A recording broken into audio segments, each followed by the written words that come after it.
مٹتا ہے فوت فرصت ہستی کا غم، کوئی عمر عزیز صرف عبادت ہی کیوں نہ ہو۔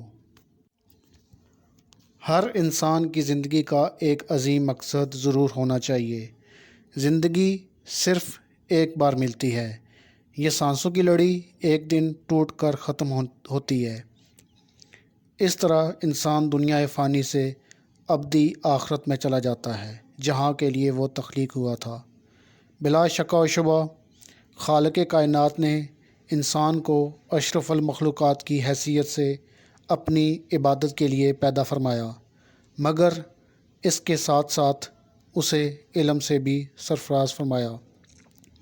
ایک انسان اپنے خالق کی طرف سے عطا کردہ علم کا استعمال کرتے ہوئے اپنا مقصد حیات مقرر کرتا ہے، تاکہ اس کے عمل سے انسانیت اور دیگر مخلوقات کو فائدہ پہنچے۔ اگر ایک انسان اپنی عمر صرف اور صرف عبادت میں گزار دے اور اپنے علم سے استفادہ حاصل کرتے ہوئے عمل بالمعروف و نہی عن المنکر کا فریضہ انجام نہ دے، تو اس انسان کا حشر بنی اسرائیل کے اس عابد و زاہد جیسا ہوگا جو خود کو محو عبادت کر کے انسانیت کی فلاح و بہبود بھول چکا تھا اور انجام کار ہلاک ہوا۔ انسان کی یہ سوچ کہ بہرکیف مرنا ہے اور موت اس کا مقدر ہے، اس کی ترقی میں سب سے بڑی رکاوٹ ثابت ہوتی ہے۔ اس کا کچھ کام کرنے کا جی نہیں چاہتا اور در حقیقت وہ اپنے مقصد سے پیچھے ہٹ جاتا ہے۔ کہاوت ہے، سسیفس یونان کا ایک علاقے کا بادشاہ تھا۔ اس کے بارے میں مشہور تھا کہ اس نے موت کو دو بار چکمہ دیا۔ پہلی بار جب سسیفس کی موت ہوئی تو اسے پاتال لے جایا گیا، جہاں موت کے بعد روحوں کو قید میں رکھا جاتا ہے۔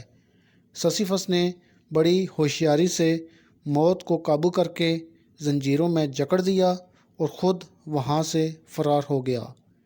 حرب کے دیوتا کو اس معاملہ میں مداخلت کرنا پڑی، جس نے موت کو زنجیروں سے آزاد کرایا تاکہ وہ دوبارہ انسانوں کی جان لینا شروع کرے۔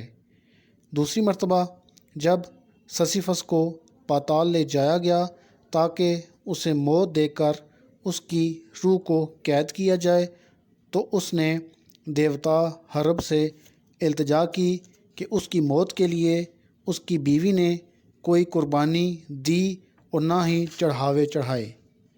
اس نے دیوتا کی منت سماجت کی کہ اسے دنیا میں واپس بھیجا جائے تاکہ اپنی بیوی کو ایسا کرنے پر قائل کر سکے۔ جب دیوتا نہ مانا تو اس نے دیوتا کی بیوی کی منت سماجت کی۔ دیوتا کی بیوی رحم دل تھی، جس نے دیوتا سے اسے دوبارہ دنیا میں جانے کی اجازت دلوا دی۔ یوں سسیفس نے 2 بار موت کو چکمہ دیا، مگر دنیا میں آ کر ایک بار پھر وہ اپنے مقصد سے غافل ہو گیا۔ دیوتاؤں کے بادشاہ زیوس نے اسے عبرتناک موت دی اور اس کے لیے سزا منتخب کی کہ ایک بہت بڑا اور بھاری پتھر، جسے پہاڑ کی چوٹی پر لے کر جانا ہے، سسیفس اس پتھر کو کبھی اٹھا کر اور کبھی لڑکا کر بہت محنت کر کے زور لگا کر پہاڑ کی چوٹی تک لے کر جاتا ہے، تو وہ پتھر لڑک کر اپنے پہلے مقام پر واپس آ جاتا ہے۔ سسیفس کو دوبارہ یہ مشقت اٹھانا پڑتی ہے اور یوں یہ کبھی نہ ختم ہونے والا کام سسیفس کے ذمے ہے۔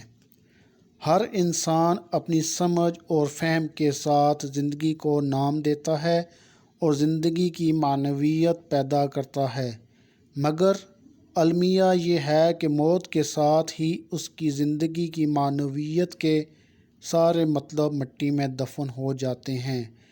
انسانی زندگی شدید تگ و دو کا نام ہے، جس میں بے شمار کام بار بار دہرائے جاتے ہیں تاکہ زندگی کی معنویت قائم رہے۔ یہ کار لا حاصل انسان کو زندہ رہنے پر مجبور رکھتا ہے۔ اس کار لا حاصل کا پہلا امر اختیار ہے۔ کچھ کام مجبوری میں دہرائے جاتے ہیں اور کچھ کام دلچسپی میں سرزد ہوتے ہیں۔ دونوں کا ثمر اس کے اختیار میں اضافہ کی صورت میں ہوتا ہے۔ سسیفس کی طرح کار لا حاصل میں مصروف عمل انسان کی زندگی کا دوسرا امر اس کی محفل ہے۔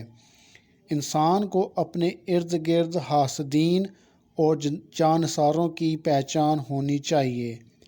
حاسدین اس کی زندگی میں جونک کی مانند ہیں جو اس کی آنکھوں پر پٹی باندھ کر اسے گہری کھائی میں دھکیل کر تالیاں بجاتے ہیں، اور جانسار اس کی خاطر خود گہری کھائی میں گرنے کو فوقیت دیتے ہیں۔ زندگی کے کار لا حاصل کا تیسرا امر انسان کا کام اس کا مقصد ہے، جس کے حصول کے لیے وہ زندگی بسر کرتا ہے، اور آخری امر اس کار لا حاصل کے لیے کی جانے والی سعی کو خوشی خوشی اور خوش اسلوبی سے ادا کرنا ہے۔ پتھر لڑک کر بے شک واپس اپنی جگہ چلا جائے، مگر اسے دھکیل کر پہاڑ تک لے جانے کی سعی اتنی باکمال ہو کہ پتھر بھی آپ کا ہمدرد و خیرخواہ بن جائے۔ از ظہیر عباس، 24 اکتوبر 2021۔